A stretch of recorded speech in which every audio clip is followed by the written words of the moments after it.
365นับอะไรคะคุณนับถอยหลังอายุพรบใหม่ของรถเราไงอายุลดลงทุกวันแต่รับประกันความคุ้มครองเหมือนเดิมตลอดปีต่อพรบแค่ปีละครั้งอุ่นใจราคาก็ไม่แพงดีค่ะงั้นพรุ่งนี้ฉันช่วยนับแล้วพรบของรถคุณล่ะครับเหลืออีกกี่วัน365วันให้ความสำคัญกับพรบด้วยความปรารถนาดีจากสำนักงานคปภ.มีปัญหาด้านการประกันภัยติดต่อสอบถามได้ที่สำนักงานคปภ.จังหวัดแพร่ตรงข้ามวิทยาลัยเทคนิคแพร่เลขที่ 36/3-4 ถนนเหมืองหิดตำบลในเวียงอำเภอเมืองแพร่จังหวัดแพร่โทรศัพท์ 054-522-698 และ 054-522-076 สายด่วนคปภ. 1186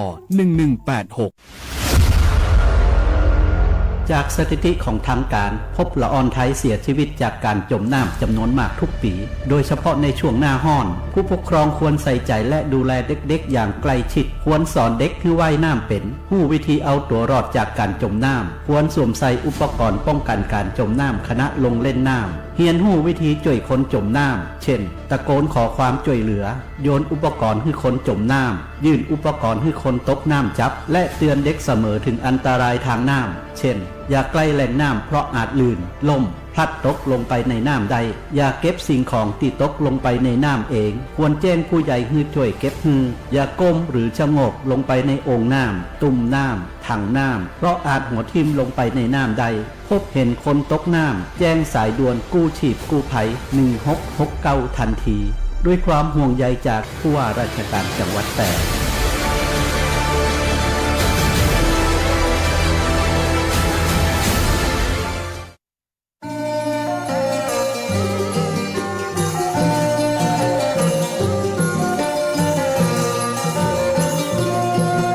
การยางแห่งประเทศไทยจังหวัดแพร่ขอเชิญชวนเกษตรกรมาปลูกยางพันธุ์ดีเพิ่มผลผลิตเป็นพันธุ์แนะนำจากสถาบันวิจัยยาง RRIT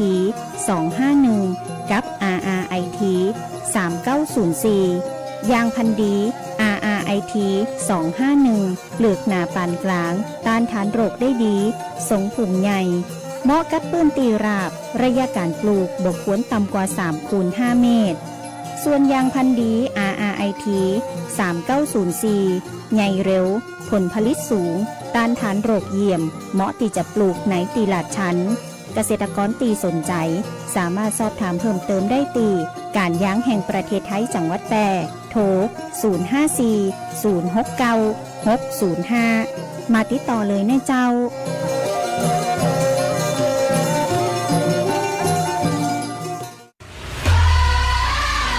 พลาดได้ไง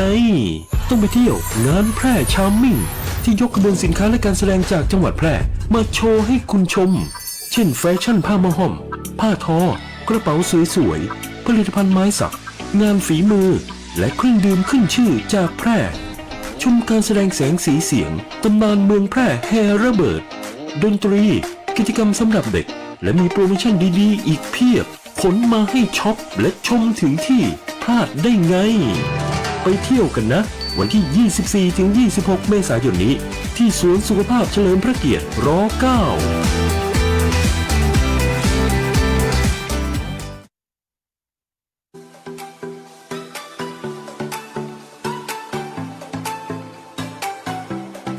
ครับบ่ดื่มบ่ครับปลอดภัยตลอดการเดินทางด้วยความห่วงใยจากสวท8 FM 91 เมกะเฮิรตซ์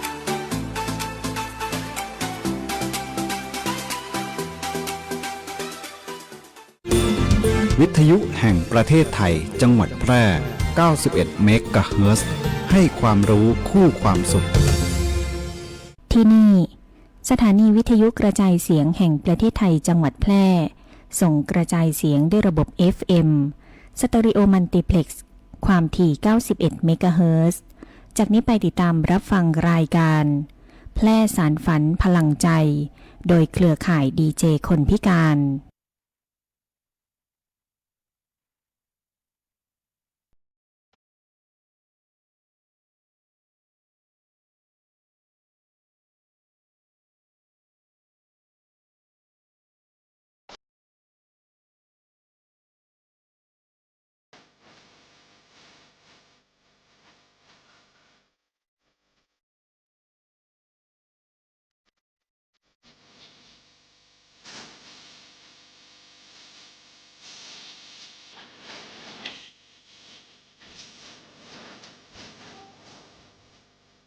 มารำกันให้เป็นสุขมารวมสนุกในวันสงกรานต์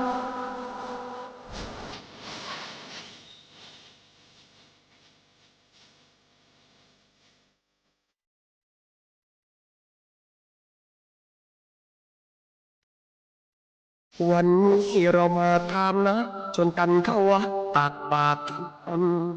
ตักบาตรแล้วเรายิบชายร่วมก่อพระสายผู้สูงเกื้อหนุนสมน้ำพระประเพณี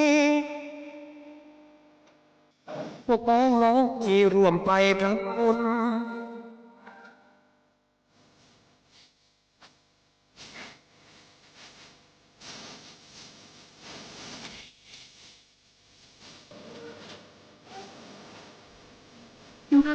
มารำให้เป็นสุขมารวมสนุกในวันสงกรานต์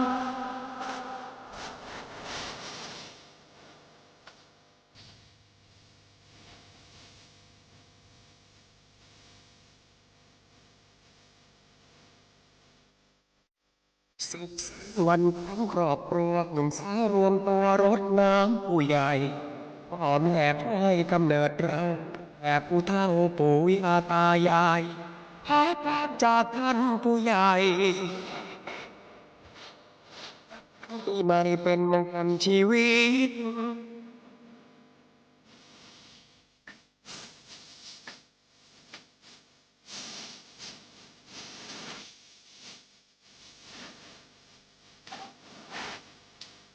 ม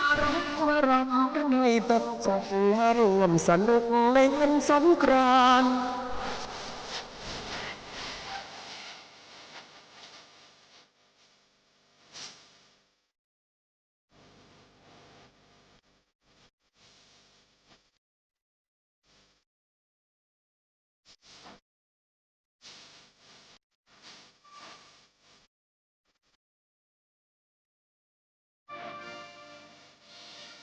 คราวนี้ถึงปีของเราหนุ่มสาวตักน้ำไว้รดน้ำปาแป้งปัดหน่อยสาวใหญ่สาวน้อยอย่าทำหน้างอวันนี้ขอกันสักวันมาสนุกสนานรับปีใหม่ไทย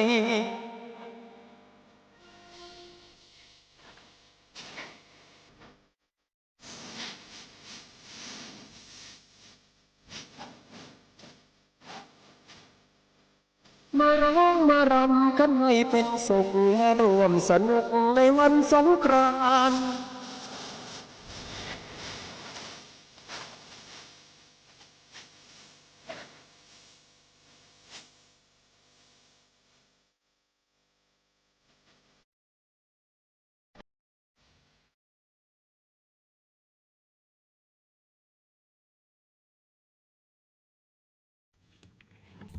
สวัสดีเจ้าท่านผู้ฟัง สวัสดีเจ้าสวัสดีเจ้าพี่เจี๊ยบ สวัสดีเจ้าน้องยุ้ย เจ้า สวัสดีปีใหม่เมืองเนาะ เจ้า ก็สวัสดีวันเสาร์ที่12 เมษายนนะเจ้ากลับมาพบกับแพร่สานฝันพลังใจนะเจ้าที่สถานีวิทยุสวท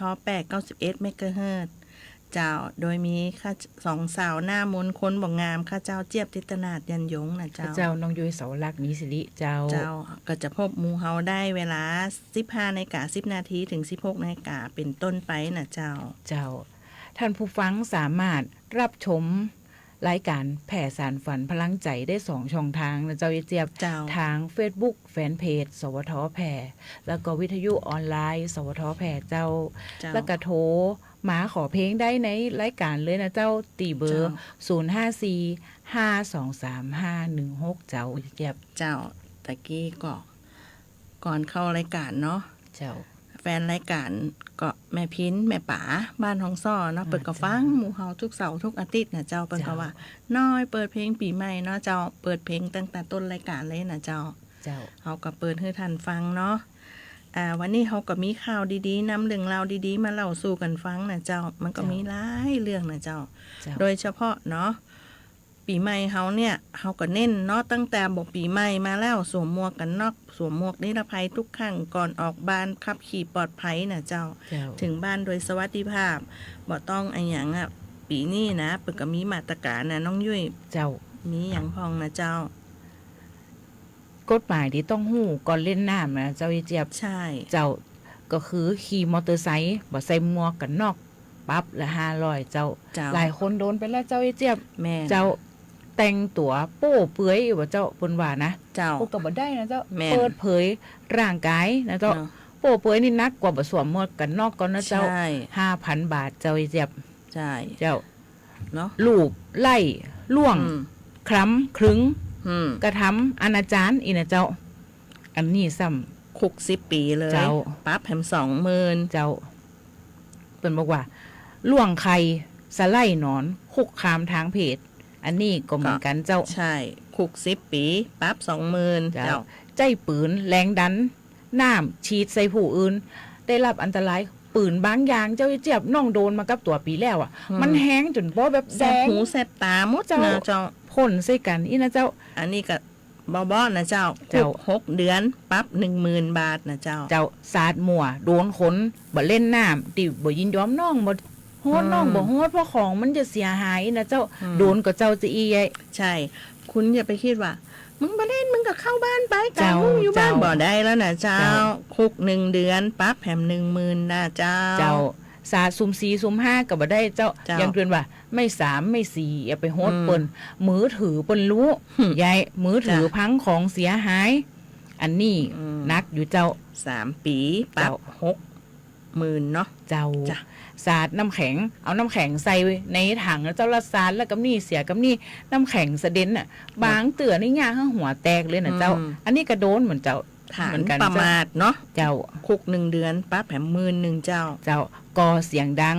เกินรบกวนผู้อื่นเดือดร้อน อันนี้โดนกับเจ้าไอ้แจ่ม คุก1 เดือนปรับ2,000นะเจ้า เจ้าแล้วเวลาได้ยินเสียงเพลงอย่างนี้เจ็บเต้นโชว์อะเต้นโชว์แล้วเต้นมันเหมือนใจว่าเต้นถั่วไปนะเจ้าเต้นหลาหมกอนาจาร อืม เดาเดาๆเด้งเด้งๆไอ้อย่างเอี้ยก็โดนนะเจ้า แต่ไอเต้นโชว์เนี่ยมันก็จะโดนเหมือนกับแต่งตัวโป้เปลือยเนาะเปิด เจ้า เผยร่างกายก็ปรับ5,000 บาทเจ้า เจ้าแล้วมีดื่มเหล้าดื่มแอลกอฮอล์ขับขี่รถอีนะเจ้า จ้ะ เจ้า คุก6 เดือน เจ้า ปรับแถม11,000 เจ้าและตีสำคัญอันตรายสุดเลย เจ้า ยิงปืนขึ้นฟ้ายายปีใหม่แล้วบ่จี้สะโปกยิงปืนเลยต้มแล้วหากกระสุนน่ะไปโดนคนตาย โดนกับเจ้าแยะ อันนี้นักน้อยนะ ปีหนาเอ้ยกินเหล้ากับกันระวังกันเด้ออย่าไปคึกขนอง คุก10 ปีเลยนะเจ้า โอ้เจ้า เนาะ จะเล่น ฝากกันไว้เนาะกฎหมายที่ต้องฮู้ก่อนเล่นน้ำปีใหม่กัน เจ้า เนาะ จะเล่นน้ำก็ต้องระมัดระวังเจ้าบ่จีว่าใครเล่นหยังใครโฮดหยังเปิ่นบ่ยินยอมไปโฮดเปิ่นมือถือเปิ่นเสียหายอีนะเจ้า จ้ะ มันมีของมีค่าเยอะเจ้าเจ้า ใช่น้องยุ้ยก็มันจะมีแหมอันหนึ่งเนาะตีว่า อุบัติเหตุ อุบั เจ้า ติ ก็ เห เจ้า ตุเนี่ย เดี๋ยวนะเจ้า จ้ะ อุบัติเหตุ อืม เดี๋ยวเข้ามาแหมที่ว่าเราข่าวเราสู้กันฟัง นี่ ดี มัน ก็ จะ เจ้า ก็ว่าจะได้ดี ได้ เจ้า อันเขาก็ฟังเพลงม่วนๆของรายการแผ่สันฟันพลังใจก่อนนะเจ้า เจ้า 0545235516 โทรกันมาขอเพลงกันได้นะเจ้า ตอนนี้รับฟังเพลงจากรายการหมอบเพื่อนก่อนนะเจ้า เจ้า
ข่าวสารหน้าหู้อู้ม่วนจวนฟัง ในช่วง อู้ข่าวเหล่าสู่กันฟัง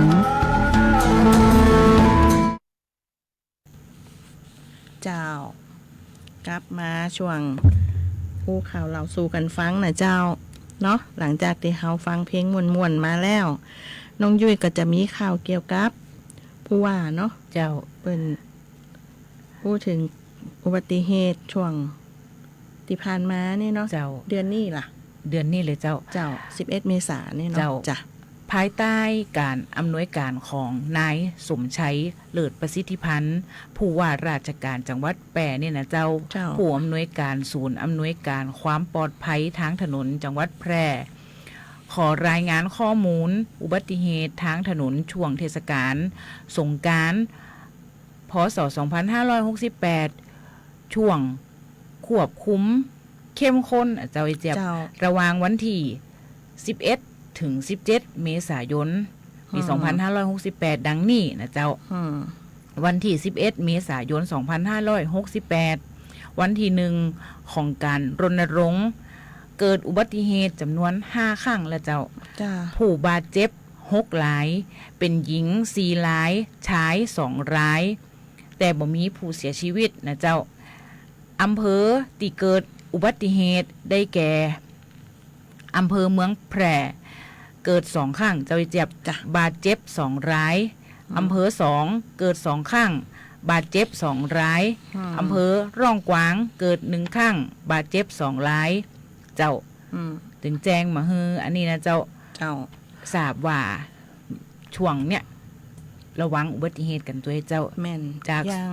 หมู่เฮาเวลาที่ว่านั่นแยกก็จะเข้าประชุมตัวเวลาที่ว่าปพเป็นห้องประชุมผู้เข้ากับผู้ว่าราชการแล้วก็หมู่ข้าราชการแต่ละหน่วยที่ว่าเป็นปฏิบัติงานเนาะ เจ้า ตีมันบ่สำเร็จเพราะไอ้หยังเมาแล้วก็ยังคงบ่ปฏิบัติอยังเข่งครัด เจ้า ใช่ก็บอกว่าเมาแล้วบ่ดีครับเนี่ยเปิ่นก็ฝืนนี่นะเปิ่นก็เมาแล้วเปิ่นก็ไปซื้อเหล้าซื้อไอ้หยังเปิ่นก็ยังขับขี่เนาะเวลาตีว่าข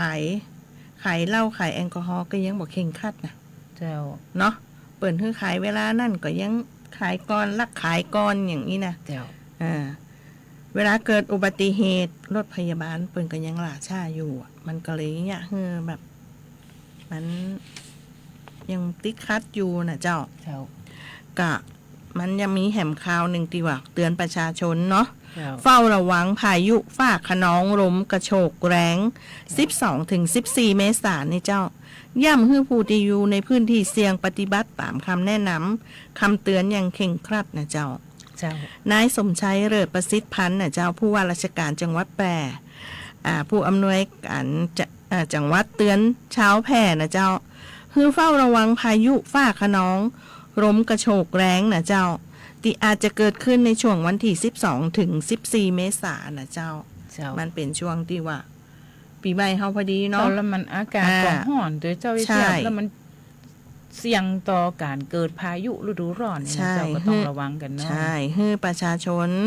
ได้ตามข่าวสภาพอากาศทั้ง เจ้า ราชการยังใกล้ชิดนะเจ้า เจ้า ตรวจสอบบ้านเรือนของท่านให้มั่นคงแข็งแรง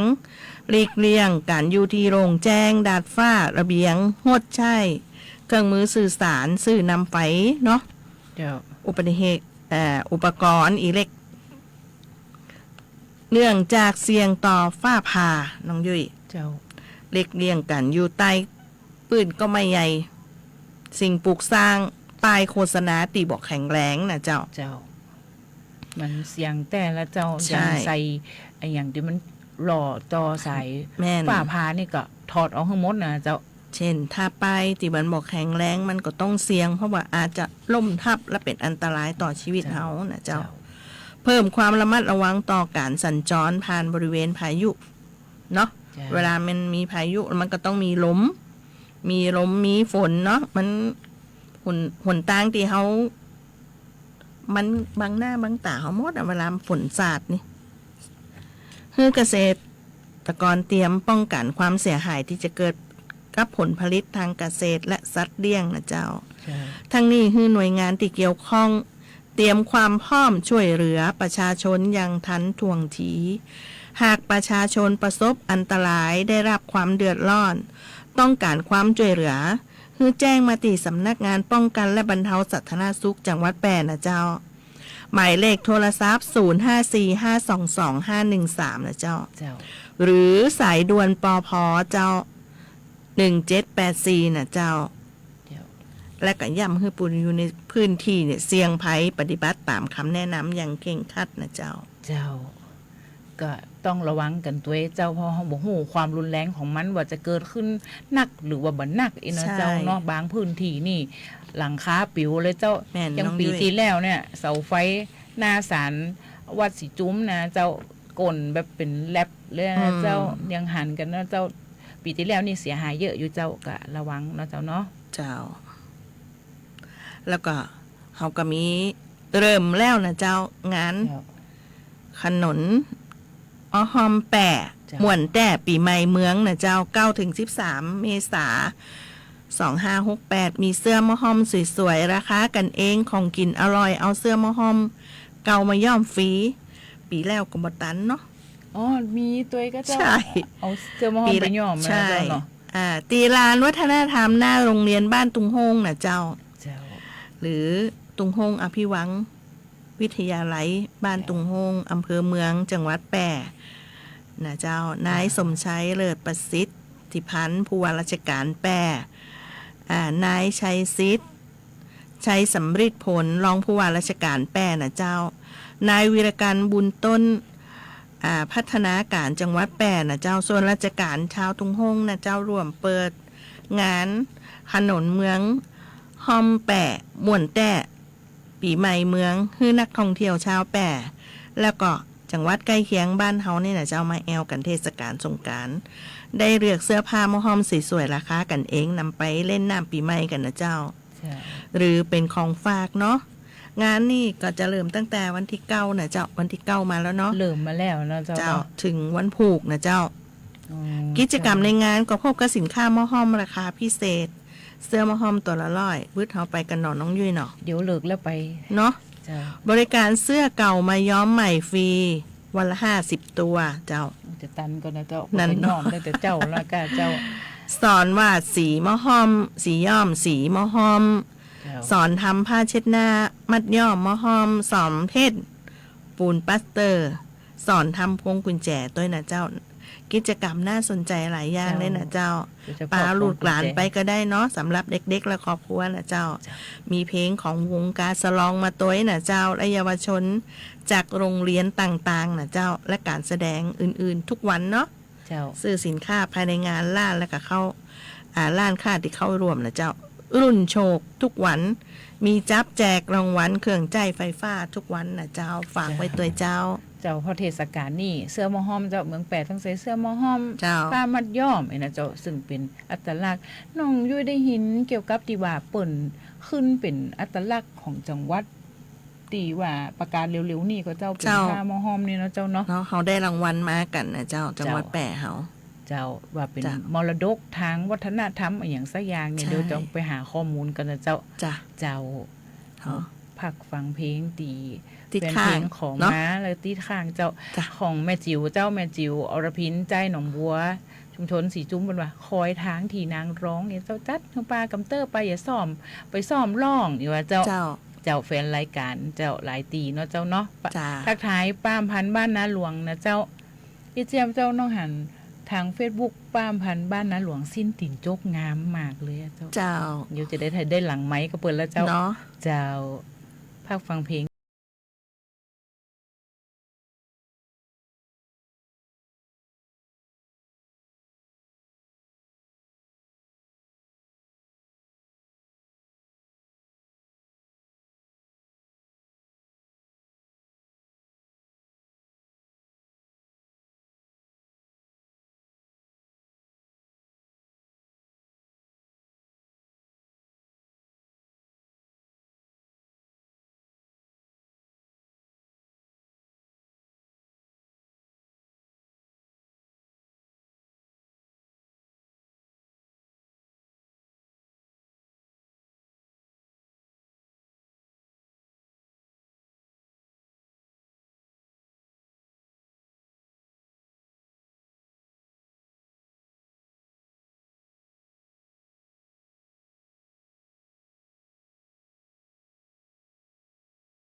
กันสบายๆได้ประเด็นในช่วงอู้ง่ายฟังมวน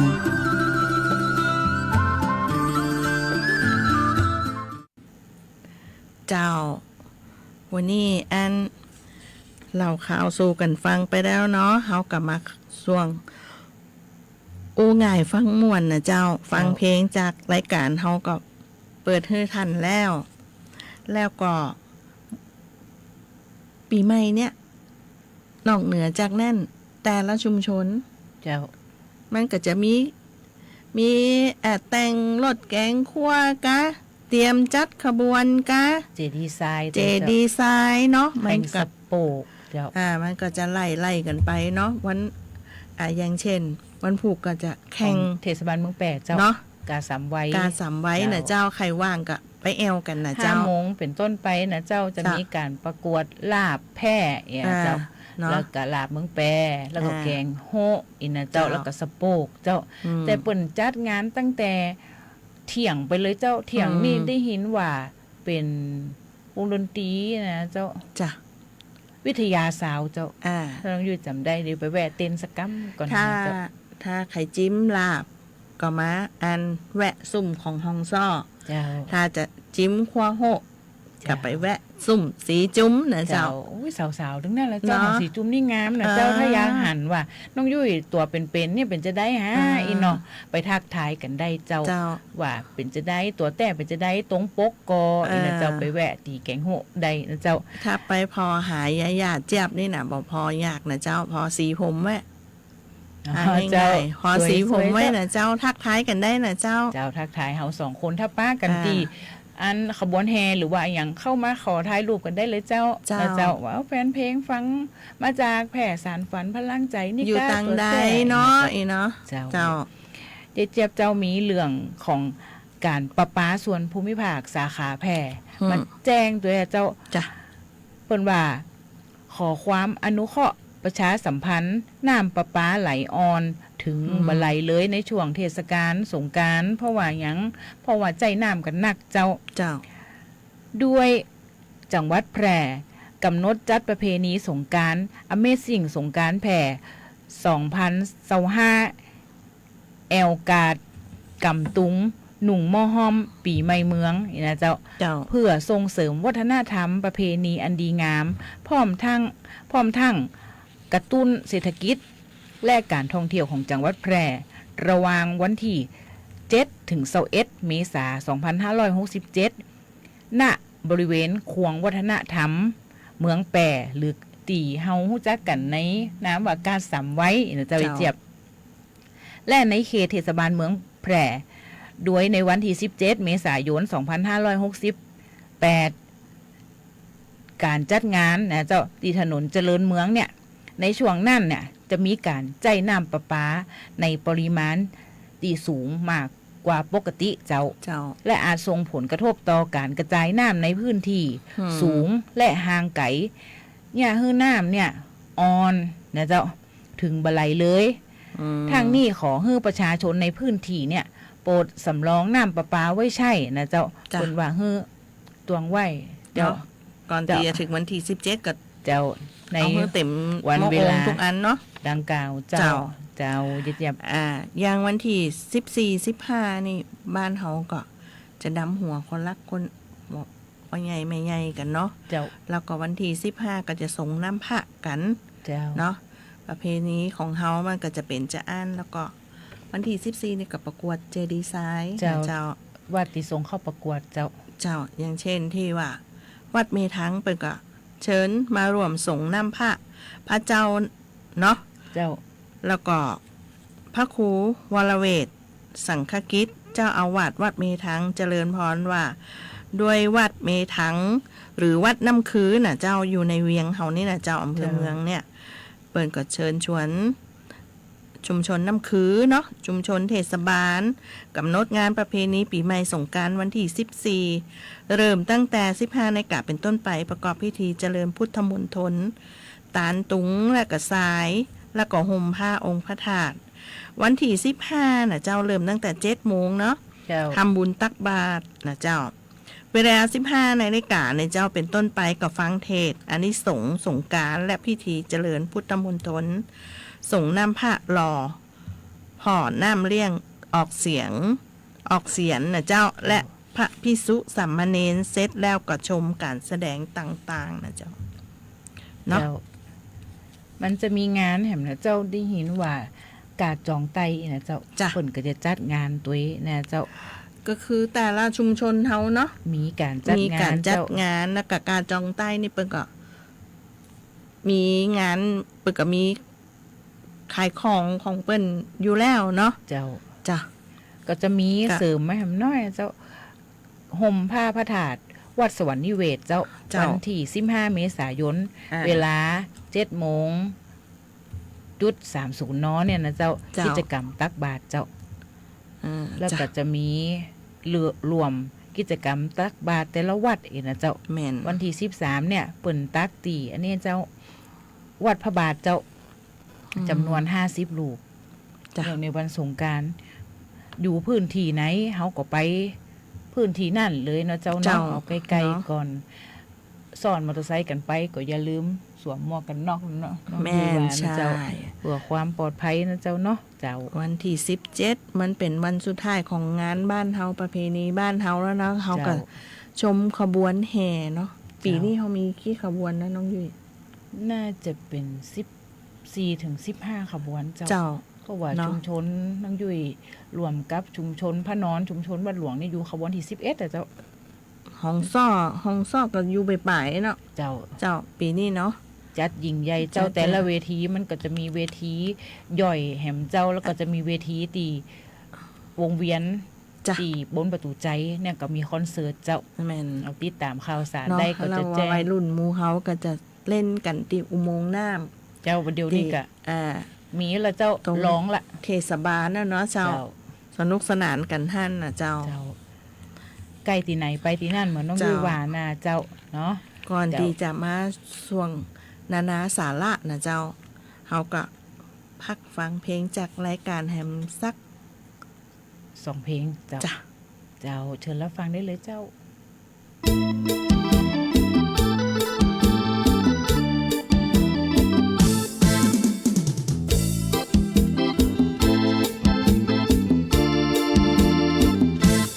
มังคลาสุภาทิตทีมือสันวันดีเลิศแล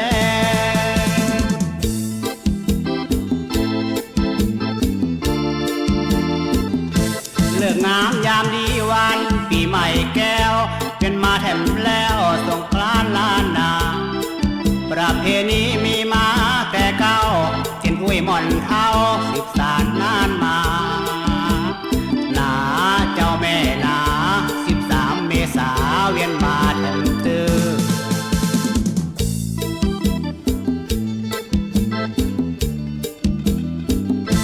ม่วนกันแถมครั้งยังเทศกาลปีใหม่สงกรานต์เชิญบ้านทั่วหน้าพี่น้องบ้านไกลเร็วไวอาจาปิกมาวันจะขานล่องเดินนายต้อนรับสงกรานต์ไปเฮม้วนหลายจิจะโปกตัวไปไล่จะขานล่องพอฮือบนคอนเศร้าเงามองเขาของเงินทองตัวตา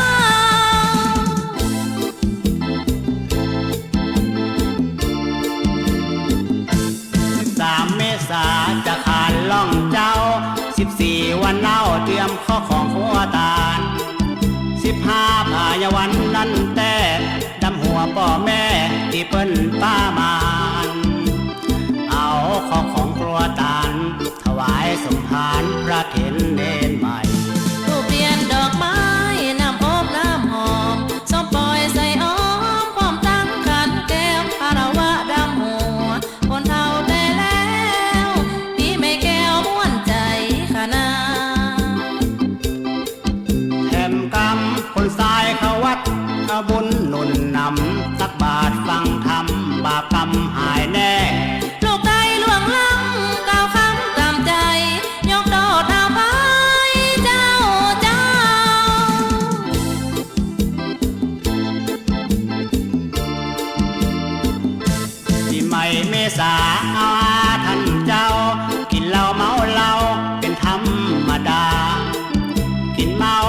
ไปเฮ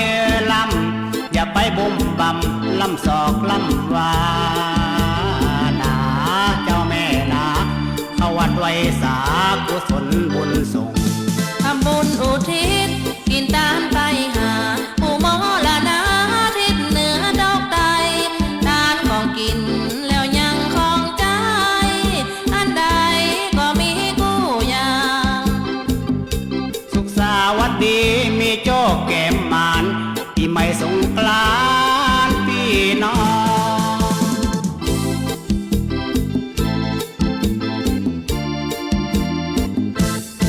16 เมษาที่ก้องมองเจ้าปีนายน้องห้องเพลงกันไปสงกรานต์ปีนี้ม่วนแต่ดำหัวพ่อแม่ต่างบ้านตัวไปเจ้าแม่ไปจะไกลจะไกลจังใดบอกว่าไปแอวไปม้วนสนุกสนานให้นางสงกรานต์จื่นบานทั่วนามีสุขใจคนไกลลุ่มฟ้าบ่มีอย่างมาสุขเต้าสงกรานต์ปีนี้บ่มีหงอยเหงาบ้านเปิ้นบ้านเฮาโหเล่นกันซา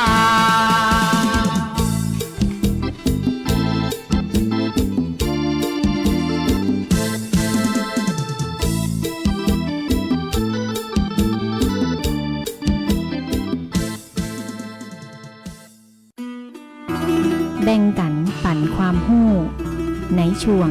นานาสาระ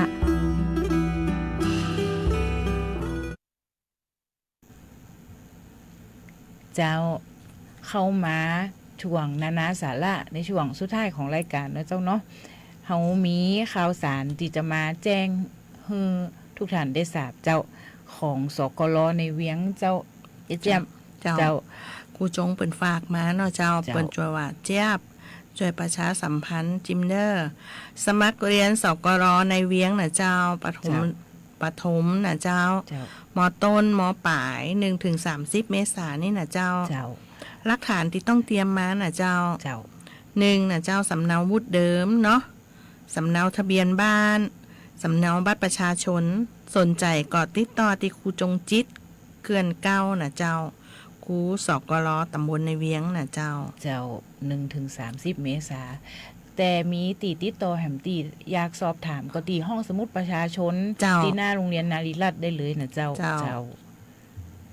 แจ้มมีเรื่องอันเนี้ยเจ้านานาสาราเนี่ยน้องมีเรื่องการกินข้าวเจ้าจ้ะยี่เจี๊ยบกินข้าวเจ้าแล้วเขาก็เจ้าคนอื่นนะเขาอาจจะกินกาแฟนมปังแต่ยี่เจี๊ยบเนี่ยกาแฟก็กินเจ้า นมปังก็กินเจ้าแต่ต้องตบท้ายด้วยข้าวบะอั้นมันบอกครบสูตรกินกาแฟก่อนตื่นนอนมานี่นะกินกาแฟกินขนมปังสักเบิดผ่านไปสัก10 นาที20 นาทียี่เจี๊ยบต้องกินข้าวก่อนที่ยี่เจี๊ยบจะไปทำงานจ้ะเปิ่นบอกว่าถ้าใครบ่กินข้าวเจ้าเนี่ยบางคนเปิ่นว่าโอ้ยกินข้าวทุกมื้อเนี่ยมันจะอ้วนข้าวเจ้านี่บ่กินดีกว่ากินไอ้หยังไปแบบหรือแบบบ่กินเลยกินแค่กาแฟแก้วเดียวอย่านมแก้วเดียวจริงๆแล้วมันมีข้อเสียที่เฮาบ่กินข้าวเจ้าเลยนะเจ้าเพิ่นบอกว่า7ข้อเสียของการบ่กินข้าวเจ้า1อารมณ์จะเสียแล้วเจ้าเพราะหยังเมื่อระดับน้ำตาลในเลือดลดลงจะส่งผลต่อการควบคุมอารมณ์เจ้าเจี๊ยบจ้ะและระบบเผาผลาญก็บ่ดีตัวเจ้าระบบเผาผลาญการอย่าให้เกิดการแปรปรวนอาจทำให้อ้วนง่ายหรือผอมเกินไปเจ้ามีกินปากด้วยนะเจ้าเราบอกกินข้าวเจ้าเนี่ยมีกินปากอาหารเจ้าเนี่ยช่วยกระตุ้นการผลิตน้ำลายซึ่งช่วยกำจัดแบคทีเรียที่ทำให้เกิดกินปากนะเจ้าเมื่องดอาหารเจ้าแบคทีเรียก็จะเติบโตได้ดีเลยเจ้าและที่สำคัญเนี่ยเสี่ยงต่อโรคเบาหวานว่าเจ้าเจี๊ยบเจ้าหากข้ามมือเจ้าที่เป็นมือประจำของเฮาเนี่ยร่างกายจะเกิดภาวะดื้ออินซูลินเจ้าซึ่งเสี่ยงเนี่ยคือเกิดโรคเบาหวานเจ้าเนาะเจ้าอาจโง่ได้เสี่ยงอัลไซเมอร์อีว่าเจ้าเมื่องดอาหารเจ้าระดับน้ำตาลในเลือดจะตามลงจ จนไปเลี้ยงสมองเนี่ยบ่เพียงพอเจ้าส่งผลกระทบต่อการทำงานของระบบประสาทและความจำเสี่ยงต่อโรคแหมย่างก็คือหัวใจเจ้าฮอร์โมนคอร์ติซอลเนี่ยนะเจ้าทำงานผิดปกติว่าจะเจ็บซึ่งซุ่มเสี่ยงกับการเกิดโรคหัวใจและหลอดเลือดเจ้าและสุดท้ายเลยก็คือน้ำหนักเพิ่มขึ้น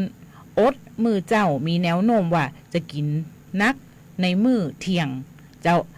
และเย็นซึ่งเป็นเวลาที่ร่างกายบ่ได้ใจพลังงานอย่างนักแล้วเจ้าเกิดการสะสมแคลอรี่ได้เจ้าเจ็บ สรุปแล้วเฮามาฝึกกินข้าวเจ้ากันดีกว่านะเจ้า